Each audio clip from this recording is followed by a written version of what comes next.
जय हिंद साथियों, स्वागत है सभी लोगों का आज के सेशन में। आज हम लोग बात करेंगे क्लास 12 का चैप्टर नंबर 1 हिंदी का। इसका सारा का सारा इस सेशन में इसका सारा का सारा ऑब्जेक्टिव क्वेश्चन एंड सारा का सारा सब्जेक्टिव क्वेश्चन देखने वाले हैं। तो आप लोग इस सेशन को शुरू से लेकर लास्ट तक जरूर देखिएगा। लास्ट में कमेंट करके बताइएगा कि आपको ये लेक्चर कैसा लगा। चलिए स्टार्ट करते हैं आज के सेशन को, ठीक है। तो जल्दी से अपने दोस्तों के साथ शेयर कर दीजिएगा ताकि मतलब कि उनको भी इसका इंफॉर्मेशन मिल जाए। चलिए स्टार्ट करते हैं, ठीक ना। आज के सेशन आप लोग शुरू से लास्ट तक कर लेते हैं तो आपको एक भी क्वेश्चन इस चैप्टर से छूटेगा नहीं, ये मेरा दावा है, ठीक ना। मैं ऐसा ही इसका पीडीएफ बना के लाया हूँ, ठीक है। तो चलिए स्टार्ट करते हैं आज के सेशन को, ठीक है। देखिए पहला देखते हैं बाल कृष्ण भट्ट। क्या बातचीत बातचीत पहला चैप्टर है, ठीक ना।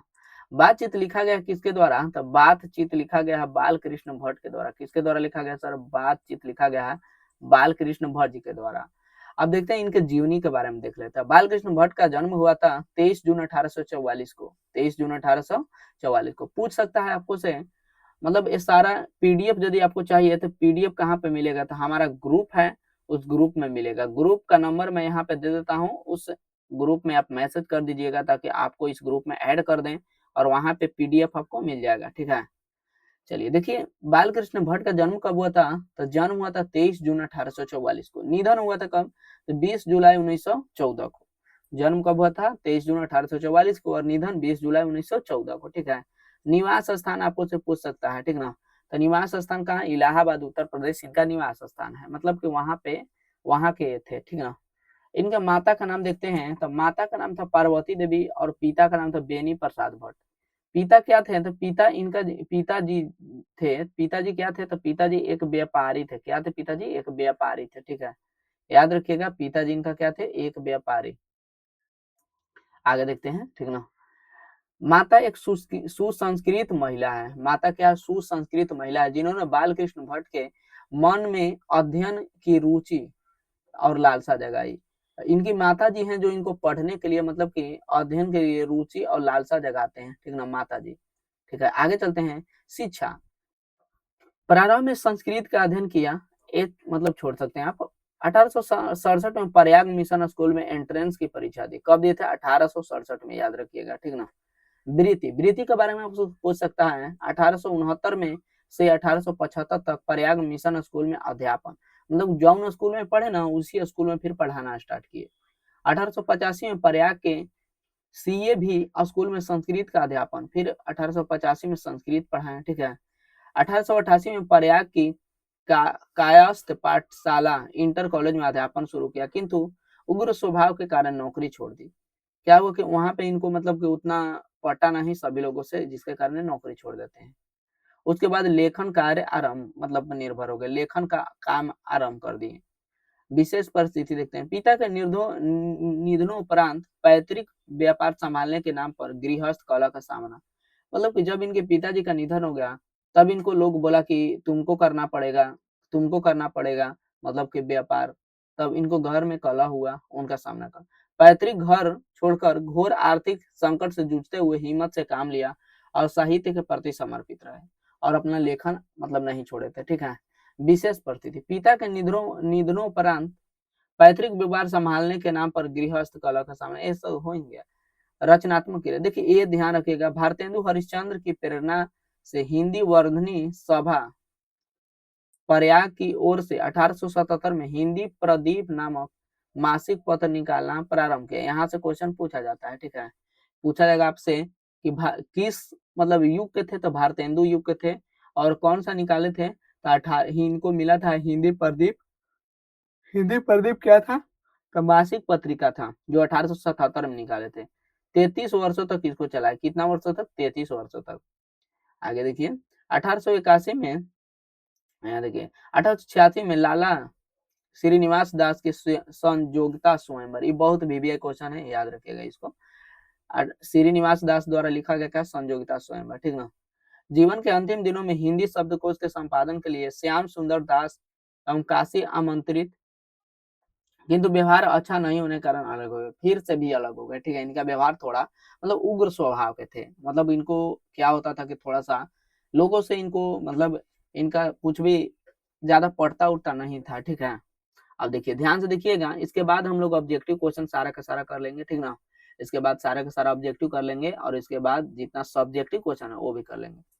नाटक देखिए इनका महत्वपूर्ण देख लें, रचना है उपन्यास, देखिए उपन्यास है इनका नूतन ब्रह्मचारी बहुत भिवियाई है, पूछा गया है। 100 अजान एक सुजान, गुप्त वैरी, रसातल यात्रा, उचित दक्षिणा, हमारी घड़ी और सद्भाव का भाव, ये सब याद रखिएगा आप, ठीक ना। ये बहुत भिवियाई है, ठीक ना, ये याद रखिएगा। और रहस्य कथा एक है। नाटक पद्मावती, नाटक क्या है, पद्मावती क्या है नाटक। वेनी संहार, इसको याद रखिएगा, वेनी संहार। शिशुपाल वध, इसको याद रखिएगा। नल दमयंती और दमयंती स्वयंवर। संजोगिता स्वयंवर किसका है, देखिए ध्यान से देखिएगा, पूछेगा कि संजोगिता स्वयंवर किसका है, संजोगिता स्वयंवर। संजोगिता स्वयंवर तो श्रीनिवास दास का है, ठीक ना। संजोगिता स्वयंवर किसका, श्रीनिवास दास का। लेकिन यहाँ पे क्या दमयंती स्वयंवर पूछ लेगा तो किसका है, तो ये दमयंती स्वयंवर है बाल कृष्ण भट्ट का, किसका, बाल कृष्ण भट्ट का, ठीक ना। ये दोनों क्वेश्चन पूछा जाता है, याद रखिएगा। आगे देखते हैं, रेल का विकट खेल, ये याद रखिएगा, ठीक है। और क्या है, और इसमें वीवीआई किधर गया, मेघनाथ वध, याद रखिएगा, ठीक है। ये सब याद रखिएगा, जितना मैं मतलब हेडिंग कर रहा हूँ ये सब याद रखिएगा, आप बहुत वीवीआई है। अगला देखिए प्रहसन, प्रहसन लिखे थे जैसा काम वैसा परिणाम, ठीक ना। और आचार विडम्बना, ये दोनों याद रखिएगा। निबंध 1000 के आसपास निबंध लिखे, जिसमें से 100 से ऊपर महत्वपूर्ण है। 1000 निबंध लिखे थे, ठीक है, जिसमें 100 से। भट्ट निबंध माला नाम से 2 खंडों में एक संग्रह प्रकाशित है, ठीक है। चलिए अब चलते हैं इसका ऑब्जेक्टिव क्वेश्चन पे, ध्यान से देखिएगा। देखिए पहला क्वेश्चन है, बालकृष्ण भट्ट की रचना बातचीत क्या है, तो बातचीत क्या है, याद रखिएगा, बातचीत है ललित निबंध है, क्या बातचीत, ललित निबंध है, ठीक ना। बालकृष्ण भट्ट किस युग के निबंधकार हैं, तो बालकृष्ण भट्ट जी किस युग के हैं, तो अभी बता दे, भारतेंदु युग के। कौन से युग के, भारतेंदु युग के। अगला क्वेश्चन है, मनुष्य की बातचीत का उत्तम तरीका क्या हो सकता है, तो क्या हो सकता है, अवाक होकर खुद से बातें करना। अवाक होकर खुद से बातें करना बातचीत का उत्तम तरीका है, ठीक है। अगला, संवाद में सबसे महत्वपूर्ण क्या था, संवाद में सबसे महत्वपूर्ण है आत्मीयता, क्या है, आत्मीयता। अगला क्वेश्चन है, पांचवा क्वेश्चन, बालकृष्ण भट्ट का जन्म हुआ था, जन्म कब हुआ था 23 जून 1844 को, कब, 23 जून 1844 को, ठीक है। ये याद रखिए कब हुआ था, 23 जून 1844 को। इसका कौन सा हो जाएगा, ऑप्शन नंबर इसका बी हो जाएगा, ठीक ना। देखिए इस सारा मतलब आपको मतलब कि 40 से 45 मिनट देखना लेक्चर को, आपका पूरा कंप्लीट हो जाएगा। और यहाँ से कम कितना नंबर का, 10 नंबर के कम से कम आता है पहला चैप्टर से, ठीक ना। आप ध्यान रखिएगा, जो पहला चैप्टर है बहुत वीवीआई रहता है सभी किसी भी चीज का, ठीक है। अगला आते हैं, संयोगिता स्वयंवर किसकी रचना, अभी बताए थे संयोगिता स्वयंवर, बताइए जल्दी से, संयोगिता स्वयंवर किसकी रचना है, तो संयोगिता स्वयंवर है ना सर, श्रीनिवास दास की रचना है, किसकी, श्रीनिवास दास की, ठीक है। अगला है, कौन सी रचना बालकृष्ण भट्ट की नहीं है, कौन सी रचना है जो बालकृष्ण भट्ट की नहीं है, तो नूतन ब्रह्मचारी है, 100 अजान, सद्भाव का अद्भाव, परीक्षा गुरु इनकी नहीं है, कौन सी, परीक्षा गुरु इनकी नहीं है, ठीक है। तो हो जाएगा ऑप्शन डी। देखिएगा लास्ट में हम लोग इसका सब्जेक्टिव क्वेश्चन भी करेंगे, कैसा, सब्जेक्टिव क्वेश्चन भी लास्ट में करेंगे, तो लास्ट तक आप रुकिएगा, ठीक ना। ये ना कि बीच में भाग जाइएगा तो आपको केवल ऑब्जेक्टिव ही क्वेश्चन रह जाएगा, ठीक है। तो आप लास्ट तक रुकिएगा। कौन सी रचना बालकृष्ण भट्ट की है, कौन सी रचना बालकृष्ण भट्ट, रेल का विकट खेल, कछुआ धर्म, रेणु का प्रायश्चित, प्रायश्चित, कौन सा, रेल का विकट खेल है बालकृष्ण भट्ट की। नेक्स्ट है, बालकृष्ण भट्ट ने कौन सा मासिक पत्र निकाला था, तो कौन सा मासिक पत्र था जिसको बालकृष्ण भट्ट निकालते थे, हिंदी प्रदीप, कौन सा, हिंदी प्रदीप निकालते हैं, ठीक है। बातचीत किस विधा की रचना है, बातचीत किस विधा की रचना बताइए, बातचीत क्या है, तो बातचीत एक ललित निबंध है सर, क्या है, ललित निबंध है बातचीत। नेक्स्ट क्वेश्चन है, रॉबिन्सन क्रूसो को 16 वर्षों के उपरांत किसके मुख से एक बात सुनी थी, तो किसके मुख से एक बात सुने थे, तो फ्राइडे के मुख से, एडिसन के मुख से, या संडे के, या स्टील, किसके मुख से, फ्राइडे के मुख से एक बात सुने थे, ठीक है। अगला क्वेश्चन है, बातचीत शीर्षक निबंध के निबंधकार कौन है, तो बातचीत शीर्षक निबंधकार है कौन, बालकृष्ण भट्ट जी, कौन है, बालकृष्ण भट्ट। आपको ये लेक्चर बहुत अच्छा लग रहा होगा, हमको आशा है, क्योंकि इस लेक्चर में मैं बहुत मेहनत किया हूँ, लेकिन आपके लिए रंगीन पीडीएफ बनाना और क्या बोला जाता है पूरा अच्छा से पीपीटी तैयार करना और सारा ऑब्जेक्टिव क्वेश्चन और रंग बिरंग मतलब कि करना, ये बहुत मतलब मेहनत का काम है, ठीक ना। तो इसको मतलब ये अभी तो मेरा छोटा चैनल है, बहुत छोटा चैनल है, ठीक है। जैसे इससे मेरा इनकम भी नहीं होता है, कुछ भी नहीं होता है, ठीक ना। तो आप इसे ज़्यादा से ज़्यादा शेयर कीजिए ताकि आगे चल के मुझे भी सपोर्ट मिले, तो मैं आपके लिए मेहनत करूँ, बहुत मेहनत करूँ, ठीक है। तो आप इसको ज़्यादा सभी दोस्तों में शेयर ज़रूर कीजिएगा ताकि मुझे सपोर्ट मिले और मैं आपके लिए ऐसा ही मेहनत करता रहूँ। चलिए नेक्स्ट क्वेश्चन पे आते हैं। बातचीत के माध्यम से बालकृष्ण भट्ट क्या बताना चाहते हैं? क्या बताना चाहते हैं? बातचीत की शैली। क्या बताना चाहते हैं? बातचीत की शैली, ठीक है। भट्ट जी को किसने अंग्रेजी साहित्य के एडिशन और स्टील की श्रेणी में रखा है? तो कौन है जो रखते हैं? तो हजारी प्रसाद द्विवेदी। कौन है? हजारी प्रसाद द्विवेदी, ठीक है। हजारी प्रसाद द्विवेदी। हेलो। हाँ, पूछ रही है। नहीं। कल है। हाँ, गुड्डू सर के जिलेबी खिलाना था तो छोटी दे दी।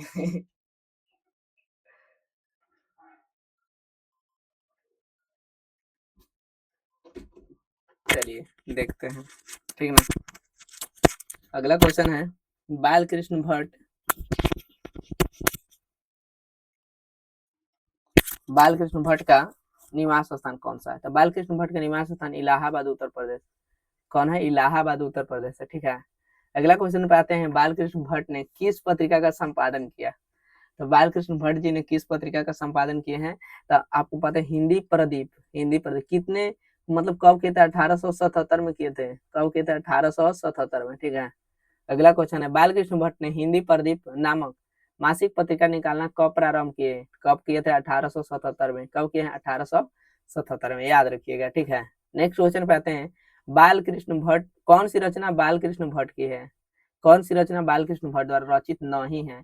पद्मावती इनके द्वारा लिखा गया, वेणी संहार भी लिखा गया, मेघदूतम भी, मेघनाथ वध इनके द्वारा नहीं लिखा गया। कौन सा हो जाएगा? ऑप्शन नंबर डी हो जाएगा, ठीक है। अगला देखिए, कौन सा उपन्यास बालकृष्ण भट्ट द्वारा रचित है? तो बालकृष्ण भट्ट द्वारा रचित उपन्यास कौन है? 100 अजान एक सुजान। कौन है? 100 अजान एक सुजान इनके द्वारा रचित है, ठीक है। अगला है, नाटक के प्रारंभ में होने वाले मंगल पाठ को क्या कहा जाता है? तो नाटक के प्रारंभ में होने वाले मंगल पाठ को नांदी पाठ कहा जाता है। क्या कहा जाता है? नांदी पाठ कहा जाता है। अगला क्वेश्चन पे आता है, नेक्स्ट क्वेश्चन, रॉबिन्सन क्रूसो को कब तक मनुष्य का मुख देखने को नहीं मिला था? तो कितना? 16 वर्षों तक। 16 वर्षों तक मुख देखने को नहीं मिला था, ठीक है। बोलने से ही मनुष्य के रूप का साक्षात्कार होता है, किसने कहा था? यह किसने कहा था? तो एडिसन कहा था। एडिसन या बेन जॉनसन, क्या कौन कहा था? बताइए आप लोग, ठीक है। बोलने से ही मनुष्य के रूप का साक्षात्कार होता है, ये किसने कहा था? बताइए। देखिए, इसमें बहुत सारे लोगों को कंफ्यूजन होता है, ठीक ना।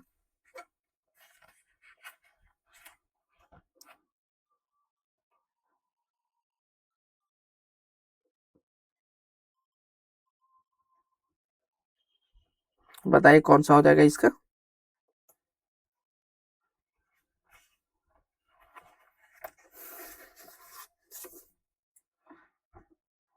कौन कहा था? एडिसन कहा था, एडिसन, ठीक है। अगला है, असल बातचीत सिर्फ दो व्यक्तियों के बीच ही हो सकती है, किसका मत है? तो ये किसका? ये वेन जॉनसन का। किसका है? वेन जॉनसन का है मत, ठीक है। एडिसन के अनुसार असल बातचीत, देखिए, असल एडिसन के अनुसार असल बातचीत कितने लोगों के बीच होती है? कितने लोगों के बीच? दो लोगों के बीच। देखिए यहाँ पर यही क्वेश्चन था, कहने गया असल बातचीत। एडिसन किसका मत है? सॉरी, यहाँ पे मतलब एडिशन हो जाएगा। यहाँ पे कौन था? तो यहाँ पे असल बात है सिर्फ दो व्यक्ति, एडिशन कहा था। और एक कौन कहा था कि बोलने से ही मनुष्य के वास्तविक रूप का साक्षात्कार होता है? कौन कहा था? वेन जॉनसन कहा था, ठीक है। उल्टी हम लगा दिए, ठीक है। कौन कहा था? ध्यान रखिएगा, बोलने से मनुष्य के रूप का साक्षात्कार होता है, ये बेन जॉनसन कहा था। और असल बातचीत सिर्फ दो व्यक्तियों के बीच होता है, एडिशन कहा था, ठीक है। अगला, बातचीत से मन किस प्रकार का हो जाता है? तो बातचीत से मन किस प्रकार का हो जाता है? भारी और हल्का हो जाता है, सॉरी, हल्का और स्वच्छ हो जाता है। कैसा? हल्का और स्वच्छ हो जाता है, ठीक ना। किसके न होने से सृष्टि गूंगी प्रतीत होती है? तो किसके न होने से सृष्टि गूंगी प्रतीत होती है? तो किसकी न होने से सृष्टि गूंगी प्रतीत होती है? तो वाक शक्ति के। किसकी? वाक शक्ति के, ठीक है। याद रखिएगा, ऑप्शन बी हो जाएगा। आर्ट ऑफ कन्वर्सेशन कहाँ के लोगों में सर्वाधिक पाया जाता है? कहाँ के लोगों में पाया जाता है आर्ट ऑफ कन्वर्सेशन? सर्वाधिक यूरोप के लोगों में। कहाँ? यूरोप के लोगों में। अगला क्वेश्चन है, बालकृष्ण भट्ट किस काल के रचनाकार है? याद रखिएगा, बालकृष्ण भट्ट जी हैं जो भारतेंदु युग के हैं, भारतेंदु, याद रखिएगा, भारतेंदु युग के, भारतेंदु युग, लेकिन भारतेंदु युग के तो हैं, और काल पूछ लेगा तो काल आधुनिक काल के, कौन से? आधुनिक काल। ठीक है, ये हमारा मतलब कि ऑब्जेक्टिव क्वेश्चन खत्म हो गया, ठीक ना, इंपॉर्टेंट जितना पूछा हुआ था। अब देखिए, अब सब्जेक्टिव क्वेश्चन है, ठीक है, ध्यान से देखिएगा, सब्जेक्टिव क्वेश्चन। अगर वाक शक्ति नहीं होता तो क्या होता? देखिए ध्यान से, का मतलब क्वेश्चन पर देखते हैं, क्वेश्चन क्या है कि अगर वाक शक्ति नहीं होता तो क्या होता? वाक शक्ति मतलब बोलने का शक्ति नहीं होता तो क्या होता? तो बोलने का शक्ति नहीं होता ना सर, तो सभी लोग गूंगा होता। कैसा होता? सब लोग गूंगा होता। एक दूसरे से मतलब घर में लड़ाई होता है, आप देखे होंगे बहुत सारे लोगों को, जो हमारे मतलब कि मम्मी चाहे दादी होते हैं, क्या करते हैं कि लड़ाई होता है तो जाके बहरी बैठ के किसी से शिकायत करती है, जानते हो हमारे मतलब कि वो ना, हमार पुतोहिया ना बड़ी बदमाश है, मतलब शिकायत करती है। तो नहीं होता अगर वाक शक्ति, बोले की शक्ति, तो आराम से चुपचाप रहते, किसी का न शिकायत कर पाते, न किसी का मतलब बड़ाई कर पाते, एकदम से अपना मतलब कि जो होता है ना, किसी का शिकायत करते हैं तो सुख की, असीम सुख की अनुभूति होता है, ठीक है, तो वो सुख दुख का अनुभूति नहीं कर पाते हम लोग, यदि बोलने का शक्ति नहीं होता तो, ठीक ना। तो क्या होता कि सारा सृष्टि वही कह रहा है कि अगर हमें वाक शक्ति नहीं होती तो समस्त सृष्टि गूंगी प्रतीत होती। सब समस्त सृष्टि कैसी प्रतीत होती? गूंगी प्रतीत होती। सभी लोग चुपचाप चुपचाप बैठे रहते, सभी लोग चुपचाप बैठे रहते। हम जो बोलकर सुख दुख की अनुभूति अनुभव कर पाते हैं, वाक शक्ति नहीं होने के कारण एक दूसरे से कह सुन नहीं पाते, ठीक है, और इसका अनुभव ही नहीं कर पाते। याद रखिएगा, ठीक ना। बहुत सिंपल सा है कि अगर हमको बोलने की शक्ति नहीं होता ना, तो क्या मतलब सृष्टि, पूरा सृष्टि ही गूंगा प्रतीत होता, और जो हम लोग बोलकर सुख दुख का अनुभव कर पाते हैं वह नहीं कर पाते हैं, ठीक है। अगला क्वेश्चन पे आते हैं, सेकंड क्वेश्चन। बातचीत के संबंध में, बातचीत के संबंध में बेन जॉनसन और एडिसन के क्या विचार है? तो देखिए, बातचीत के संबंध में बेन जॉनसन का मत है कि बोलने से ही मनुष्य के सही रूप का साक्षात्कार होता है, ठीक है, मतलब ये पता चलता है। बेन जॉनसन बताता है, कहते हैं कि देखो भाई, जब किसी आदमी से बात कीजिएगा ना तो उसके व्यवहार के बारे में पता चलता है। ये बात सच भी है, किसी भी व्यक्ति के मतलब के व्यवहार के बारे में पता चल जाता है यदि हम लोग उससे बात कर लेते हैं तो, कि वो कैसा है, चिड़चिड़ा है या अच्छा व्यवहार का है, ठीक है। तो यही एडिसन बताते हैं। एडिसन क्या बताते हैं? बेन जॉनसन बताते हैं, क्या बताते हैं कि बोलने से ही मनुष्य के सही रूप का साक्षात्कार होता है। और एडिसन कहते हैं ना, एडिसन, कि देखो भाई, असल बातचीत है ना, असल बातचीत सिर्फ दो व्यक्तियों में ही हो सकता है। असल बातचीत सिर्फ दो व्यक्तियों में ही हो सकता है, जिसका का तात्पर्य है कि जब दो आदमी बतियाएगा ना, तबे मतलब खुल के बात कर सकता है। तीसरा आदमी जो बीच में आ जाएगा ना तो नहीं खुल के बात करेगा। जानते हो काहे? काहे कि वो जाके तीसरा का आदमी कह देगा जेकर बात में बतिया रहा है, या दोनों में लड़ाई हो जाएगा। इसीलिए क्या होता है कि जो मतलब कि दो आदमी में ही असल बातचीत। आप ये देखे होंगे, देखिए क्या होता है कि हम लोग क्या करते हैं कि एक आदमी है, यहाँ पे एक आदमी बना लेते हैं, ठीक है, और यहाँ पर भी एक आदमी है, अरे भाई ये वाला सर, यहाँ पर एक आदमी और यहाँ पर एक आदमी, ये दोनों बतिया रहा है। तीसरा आदमी जैसे आएगा ना तो ये अच्छा से बात नहीं कर पाएगा। काहे नहीं कर पाएगा? तो ये दोनों यदि बतियाएगा बतियाएगा तो किसके बारे में बतियाएगा? आप दूगो बतियाओगे तो तीसरके के तो बारे में बतियाओगे, किसी के बारे में, दूसरे के बारे में बतियाओगे, और दूसरे के बारे में यदि वो सुन लेगा तो वो कह देगा तो आप में लड़ाई लगवा देगा। इसीलिए इसीलिए क्या होता है कि इसीलिए असल बातचीत सिर्फ दो व्यक्ति में हो सकता है, ठीक ना। जब दो व्यक्ति आदमी होते हैं तभी अपना दिल एक दूसरे के सामने खोलते हैं। मतलब दिल कहने का मतलब है कि अपने दिल की बात एक दूसरे के सामने खोलते हैं, ठीक है। आई होप ये दोनों क्वेश्चन आपको याद हो गया होगा, ठीक ना। थर्ड क्वेश्चन पे आते हैं, आर्ट ऑफ कन्वर्सेशन क्या है? आर्ट ऑफ कन्वर्सेशन, ठीक है। आर्ट ऑफ कन्वर्सेशन बातचीत करने की एक कला है। क्या है? एक बातचीत करने की कला, जो यूरोप के लोगों में, इसको हटा दो भाई, कहाँ के लोगों में? यूरोप के लोगों में, यूरोप के लोगों में, यूरोप के लोगों में, जो यूरोप के लोगों में ज्यादा प्रचलित है। कहाँ के लोगों में प्रचलित है सर? यूरोप के लोगों में। इसमें चतुराई से प्रसंग छोड़े जाते हैं, मतलब कि क्या बोला जाता है, टोन छोड़ा जाता है ना, टोन छोड़ने लगे, जानते हैं आप कि कोई बजा रहे हैं टोन छोड़ दिए, ठीक है, कि मतलब बोल रहे हैं किसी और को, किसी और से या किसी और के बारे में टोन छोड़ दिए। वैसा ही होता है आर्ट ऑफ कन्वर्सेशन में, मतलब बातचीत की कला होता है। इसका मतलब ये इंग्लिश में है art, ART, art of conversation, art of conversation. Conversation मतलब बातचीत होता है, कन्वर्सेशन, ठीक है। आर्ट ऑफ कन्वर्सेशन मतलब बातचीत की कला, एक हिंदी होता है बातचीत की कला। यह क्या है, जो बातचीत की करने की कला है, यह कहाँ के लोगों में पाया जाता है, यूरोप के लोगों में, ठीक है। चलिए आगे देखते हैं, अगला क्वेश्चन है दीर्घ उत्तरीय क्वेश्चन, ये पूछा जा सकता है, ठीक ना। ध्यान से देखिएगा, मनुष्य की बातचीत का उत्तम तरीका क्या हो सकता है, इसके द्वारा वह कैसे अपने लिए सर्वदा नवीन संसार की रचना कर सकता है। बहुत इंपॉर्टेंट क्वेश्चन है, कह रहा है कि मनुष्य के बातचीत का उत्तम तरीका क्या हो सकता है। तो देखो बाबू, मनुष्य के बातचीत का उत्तम तरीका यही हो सकता है कि वो मतलब कि आत्मवार्तालाप करे, अपने से अपने में बात कर ले, अपने मन में बात करे, ठीक ना। किसी और से हमको बात करने की क्या जरूरत है। और इसके द्वारा वह क्या कर सकता है कि अपने अंदर एक ऐसा शक्ति बिल्ड करेगा, मतलब कि आप अपने से आत्मवार्तालाप करोगे ना, तो सुन पाओगे किसी और के बारे में, मतलब कि आपको सोचने की जरूरत नहीं पड़ेगी। आप अपने से मतलब एक ऐसा संसार बना लोगे, मतलब ज्यादा सोचना सीखोगे, ज्यादा आपके अंदर आ जाएगा। किसी कोई आपका बुराई करेगा तो आप मतलब उस पर ध्यान ही नहीं दोगे, अपने आप में व्यस्त रहोगे, ठीक है। तो इस प्रकार आप अपने अंदर एक एक संसार की रचना कर सकते हैं। देखिए, मनुष्य की बातचीत का सबसे उत्तम तरीका उसका आत्मवार्तालाप है। मनुष्य अपने अंदर ऐसी शक्ति विकसित करे जिसके कारण वह अपने आप से बात कर लिया करे। ऐसे मतलब कि शक्ति विकसित करे जो अपने आप से बात कर लिया करे, ठीक है। आत्मवार्तालाप से तात्पर्य क्रोध पर नियंत्रण। देखो बाबू, आत्मवार्तालाप कीजिएगा ना तो आप अपने क्रोध पर नियंत्रण पा लीजिएगा। जैसे कोई आपको शिकायत करेगा ना तो आप उस पर ध्यान नहीं दोगे, ठीक है।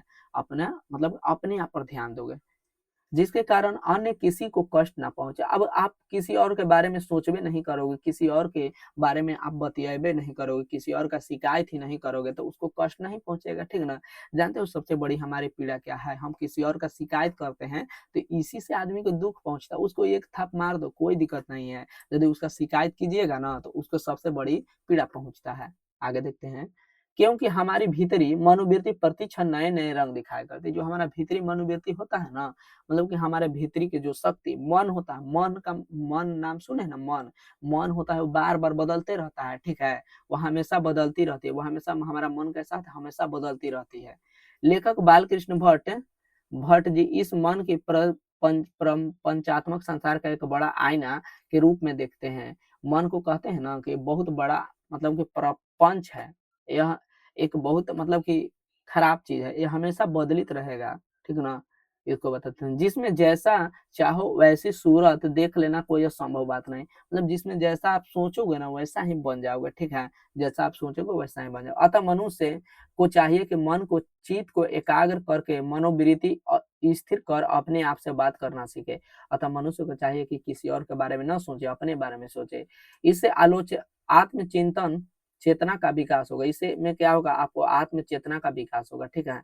उसी वाणी पर नियंत्रण हो जाएगा। इससे क्या होगा, अपना वाणी पर नियंत्रण हो जाएगा, ठीक ना। वाणी पर नियंत्रण कर लिए तो आप इस दुनिया में सब जंग जीत लेंगे, ठीक है।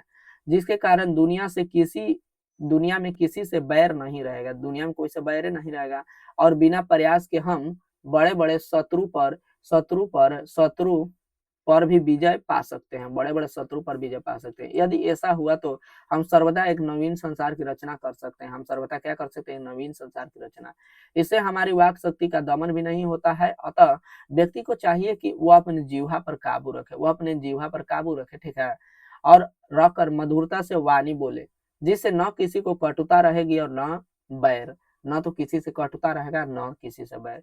इससे दुनिया खूबसूरत हो जाएगी। मनुष्य का बातचीत करने का यह तरीका सबसे उत्तम हो सकता है। मनुष्य का बातचीत करने का यह तरीका सबसे उत्तम हो सकता है, ठीक है। इस क्वेश्चन को आप लिख लीजिएगा, ठीक है। बहुत इंपॉर्टेंट क्वेश्चन है, ठीक ना, लिख लीजिएगा इसको, ठीक है। आगे चलते हैं, 4 क्वेश्चन देखे, चारों VVI है, ठीक है। ये चारों VVI 2 नंबर में पूछा जा सकता है, ये सब, ठीक है। ये सब आप चारों याद रखिएगा। चलिए आगे आते हैं, अगला है व्याख्या करने के लिए, इंपॉर्टेंट क्वेश्चन है, ठीक है। व्याख्या कैसे किया जाता है आपको पता है। देखो, इस चैप्टर से व्याख्या करने के लिए आएगा ना तो यहाँ से यहाँ तक पॉइंट आपको पहले लिख देना है, लिख यहाँ तक लिख देना है, ठीक ना। यहाँ तक पॉइंट सभी इस चैप्टर में, सभी मतलब कि इस चैप्टर में व्याख्या करने के लिए आएगा तो आप यहाँ तक पॉइंट अपने से लिख दीजिएगा, ठीक है। देखिए क्वेश्चन है, हमारे भीतरी मनोवृत्ति प्रतिक्षण नए नए रंग दिखाया करते हो। प्रपंचात्मक संसार का एक बड़ा आईना है, बड़ा भारी आईना है, जिसमें जैसी चाहो वैसी सूरत देख लेना कोई दुर्घट बात नहीं। अभी तो हम लोग इसकी चर्चा किए, ठीक ना, अभी चर्चा किए। देखिए ध्यान से देखिएगा, इसका उत्तर बहुत बड़ा है लेकिन बहुत आसान है, ठीक है। क्या है? प्रस्तुत पंक्ति हमारे पाठ्य पुस्तक दिगंत भाग 2 में महान विद्वान लेखक बालकृष्ण भट्ट द्वारा रचित बाची शीर्षक निबंध से उद्धत है, मतलब यहाँ से लिया गया है, ठीक है। इस पंक्ति में लेखक ने लिखा है कि जब मनुष्य समाज में रहता है, क्या लिखे हैं? देखिए ध्यान से देखिएगा, जब मनुष्य समाज में रहता है तो समाज से ही भाषा सीखता है। समाज से सीखेगा, समाज में रहेंगे तो भाषा उसके विचार अभिव्यक्ति का माध्यम बन जाती है, परंतु उसके अंदर मनोवृत्ति स्थिर नहीं रहती, मतलब उसका मन क्या होता है? स्थिर नहीं रहता है। मन उसका क्या रहता है? स्थिर नहीं रहता है। कहा भी गया है कि चित्त बड़ा चंचल होता है। हमारा मन कैसा होता है? बड़ा चंचल होता है, ठीक है। हमारा मन कैसा होता है? बड़ा चंचल। इसी चंचलता के कारण एक मनुष्य दूसरे मनुष्य को दोस्त नहीं दुश्मन मान लेता है। इसके चंचलता के कारण क्या होता है कि एक मनुष्य दूसरे मनुष्य को अपना दुश्मन मान लेता है। वह कभी क्रोध कर बैठता है, कभी कभी मीठी बातें करता है, कभी कभी क्रोध कर बैठता है, कभी कभी मीठी बातें करता है। इस द्वंद स्थिति में मनुष्य की असली चरित्र का पता नहीं चलता। इससे मनुष्य का असली चरित्र का पता नहीं चलता कि वो कैसा है, ठीक ना। मनुष्य के मन की स्थिति गिरगिट के रंग बदलने जैसी होती है। हमारा मन कैसा होता है? हमारा मन बार बार बदलता है, ठीक है, गिरगिट जैसे रंग बदलता है वैसे। इस स्थिति के कारण लेखक इस मन के प्रपंच को जड़ मानता है। इस मन को बताते हैं कि ये मन ही है जो सारा चीज का जड़ है, ठीक ना। सारा चीज का जड़ क्या है? सारा लड़ाई झगड़ा सारा का जड़ क्या है? मन ही है हमारा। क्योंकि मन हमारा प्रतिक्षण नए नए रंग प्रतिक्षण क्या चीज करता है? मन नए नए रंग दिखाया करती है, ठीक ना। वह कहता है कि यह आईना के समान है, यह आईना के समान है। आईना कैसा होता है? तो आईना में जो चाहे जैसा सूरत देख सकते हैं ना। हम जाके खड़ा होंगे तो हमारा फोटो दिखाएगा, आप खड़ा होइएगा तो आपका फोटो दिखाएगा। मतलब क्या होता है कि यह इसमें हर एक व्यक्ति का मतलब आईना में हर एक तस्वीर बदलता रहता है, ठीक है। उसी प्रकार हमारा मन भी है, हमारा मन में भी मतलब बार बार विचार आते रहते हैं। कभी ये विचार आता है, कभी वो विचार आता है, ठीक है। इस संसार में छल प्रपंच झूठे फरेब सब होते हैं। इसका सबसे बड़ा कारण मन की चंचलता है। सबसे बड़ा कारण क्या है? मन। विद्वान लेखक इस दुर्गुण को दूर करने के लिए सलाह भी देते हैं और इसे बचने के लिए अपनी जीवा मतलब मन पर नियंत्रण रखना होगा। इससे बचने के लिए हमको क्या करना होगा? अपने मन पर नियंत्रण, अपने चित्त को एकाग्र करना होगा। अपने चित्र को क्या करना होगा? चित्त मतलब मन होता है, ठीक है। चित्त मतलब क्या होता है? मन। अपने मन को एकाग्र करना होगा, ठीक है। माना कि हमारी जिह्वा प्रछंद चला करती है, परंतु उस पर यदि हमारा नियंत्रण हो गया तो बड़े बड़े क्रोधाधिक अजय शत्रु बिना प्रयास अपने वश में ले लेंगे। हम क्या करेंगे? किसी भी व्यक्ति को अपने मन मतलब कि अपने मन से यदि हम अपना भय अथी निकाल देंगे, किसी से तुलना करते हैं, ठीक ना। हमारा मन क्या होता है कि प्रतिक्षण नए नए रंग दिखाता है, किसी और से तुलना, किसी और का बुराई, किसी और का बड़ाई, ऐसा करता रहता है। हम ये सब निकाल देंगे तो क्या हो जाएगा? किसी भी शत्रु से जीत पा लेंगे, ठीक है। हमको कोई से दुश्मनी नहीं रहेगा तो सबसे जीत पा लेंगे। अतः हमारी मनोवृत्ति पर नियंत्रण करना आसान होगा, जिससे हम किसी से बैर झगड़ा शत्रुता होगी और अपने नवीन संसार की रचना कर सकेंगे और साथ ही बातचीत के माध्यम से जीवन का रस भी ले सकेंगे, ठीक है। क्या हो जाएगा? यदि हम किसी के बारे में न बुराई करेंगे न भला किसी का बड़ाई करेंगे तो क्या होगा? हम अपने लिए एक नवीन संसार की रचना कर लेंगे, ठीक है। इसको कर लीजिएगा, बहुत इंपॉर्टेंट क्वेश्चन है, ठीक है। 5 नंबर में ऐसा क्वेश्चन पूछा जाता है। अगला क्वेश्चन है, सच है जब तक मनुष्य नहीं बोलता उसका गुण दोष प्रकट नहीं होता, ठीक है। इसको व्याख्या करना, पहले यहाँ से यहाँ तक आपको लिख लेना है। बताना चाहते हैं कि यहाँ से देखिए, सच है कि जब तक मनुष्य नहीं बोलता उसका गुण दोष प्रकट नहीं होता। हाँ, ये सच बात है, ठीक ना। आपको देखो हिंदी में याद नहीं करना है यार, आप लोग रट्टा मारने बैठ जाते हो। रट्टा नहीं मारना है इसमें, अपने मन से लिखना है। जो आपको लग रहा है आप सोच सकते हो, थोड़ा सा चैप्टर पढ़ लीजिए, थोड़ा सा सोचिए। आप सोच सकते हैं, जो सोच सकते हैं उसी के बारे में आपको लिख देना है, ठीक है। देखिए, बातचीत एक विशेष तरीका होता है। क्या कहते हैं लेखक? प्रस्तुत पंक्ति हमारे पाठ्य पुस्तक दिगंत भाग 2 बालकृष्ण भट्ट रचित निबंध शीर्षक से लिया गया है। इस निबंध के माध्यम से लेखक बताना चाहते हैं कि यहाँ तक बातचीत एक विशेष तरीका, बातचीत क्या है? एक विशेष तरीका होता है जिसके कारण मनुष्य आपस में प्रेम से बातें कर उसका आनंद उठाते हैं। क्या करते हैं? आनंद उठाते हैं। परंतु मनुष्य जब वाचाल हो जाता है, वाचाल मतलब होता है बहुत बोलने वाला, ठीक है। मनुष्य जब वाचाल हो जाता है अथवा बातचीत के दौरान अपने मन पर काबू नहीं रख पाता है तो वह दोष है। वह क्या है? एक दोष है। परंतु जब वह बड़ी सजिंदगी से सलीके से बात करता है तो वह गुण है, वह क्या है, वह गुण है, ठीक ना। मनुष्य के मूक रहने के कारण उसका चरित्र का कुछ पता नहीं चलता। मूक मतलब कि होता है कि चुप, मनुष्य चुप रहेगा तो उसके गुण दोष का पता नहीं चल पाएगा, उसके चरित्र का पता नहीं। परंतु वह जैसे ही बोलता है उसकी वाणी के माध्यम से गुण दोष प्रकट हो जाता है। क्या हो जाता है, बोलता है तो उसके वाणी के माध्यम से गुण और दोष प्रकट हो जाता है। जब दो आदमी साथ बातचीत करते हैं तो अपने दिल एक दूसरे के सामने खोलते हैं, मतलब कि अपने दिल की बात एक दूसरे से खोलते हैं, ठीक है। इससे खुलेपन में किसी की शिकायत, किसी की अच्छाई, किसी की बुराई और इससे व्यक्ति का गुण दोष प्रकट होता है, ठीक ना। इससे क्या होता है, किसी व्यक्ति का गुण दोष प्रकट होता है। बेन जॉनसन इस संदर्भ में कहते हैं कि मनुष्य मनुष्य का साक्षात्कार होता है। बोलने से क्या होता है, मनुष्य का साक्षात्कार, उसकी पहचान सामने आती है, उसकी पहचान सामने आती है। यहाँ आदमी की जिंदगी मजेदार बनाने के लिए खाने पीने, चलने फिरने आदि की जरूरत होती है, वहाँ बातचीत अत्यंत आवश्यक है। जहाँ कुछ मवाद, गंदगी या धुआं जमा रहता है या बातचीत के जरिए भाप बनकर निकल जाता है। मतलब बातचीत करिएगा ना, आपको मतलब कि दिमाग चिड़चिड़ेपन रहेगा तो आपका दिमाग ठीक हो जाएगा, ठीक है, बातचीत करने से। कहने का आशय यह है कि मनुष्य के अंदर बहुत बहुत भी परतें जमी रहती है जिसमें कुछ अच्छी और कुछ बुरी होती है। यह बातचीत के दौरान अपने जीवा विचार से प्रकट हो जाती है, अतः बोलने से मनुष्य का गुण दोष प्रकट होता है, ठीक है। बहुत सिंपल सिंपल आंसर है, ठीक ना। आपको ये सब मतलब ये सब पीडीएफ आपको हम ग्रुप में डाल देंगे, ठीक है। आप ग्रुप में जुड़ जाइएगा, बताए हैं ना ग्रुप में कैसे जुड़ना है। ग्रुप में इस नंबर पर मैसेज कीजिएगा, ठीक है। आपको ग्रुप में ऐड कर दिया जाएगा और उसी ग्रुप में आपको आपको उसी ग्रुप में मतलब पीडीएफ मिलेगा, ऐसा ही पूरा पीडीएफ, ठीक है। तो मिलते हैं नेक्स्ट सेशन में। आई होप आपको लेक्चर बहुत अच्छा लगा होगा, ठीक ना। अगर पूरा लेक्चर को देखे होंगे तो आपको एक भी क्वेश्चन इस चैप्टर से नहीं छूटेगा, ठीक ना। और मैं जल्द ही सारा चैप्टर कराने का कोशिश करूंगा, ठीक है। जल्द ही यदि प्यार अच्छा सा मिलता है तो मैं सारा करा दूंगा, ठीक है। सारा का सारा हिंदी करा दूंगा। अब मैथ हमारा चल ही रहा है, ठीक ना, मैथ चल रहा है और हिंदी करा दूंगा, और क्या फिजिक्स भी स्टार्ट करने वाले हैं। और इंग्लिश हमारा तीसरा चैप्टर तक हो गया है, ठीक है। तो उसको कंप्लीट कर लीजिए, आगे भी चलते रहेंगे। 3 चैप्टर हो गया, 20 चैप्टर है, ये है 20-25 चैप्टर है, ठीक ना। उसको कर लेंगे मतलब।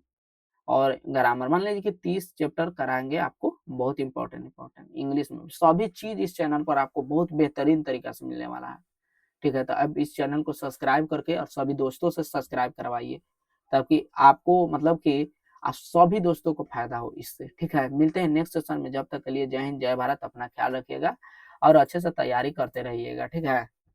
आ जाइए और देखिए कमेंट करके जरूर कमेंट करना नहीं भूलना है बाबू, कमेंट करके बताना सभी लोग, ठीक है।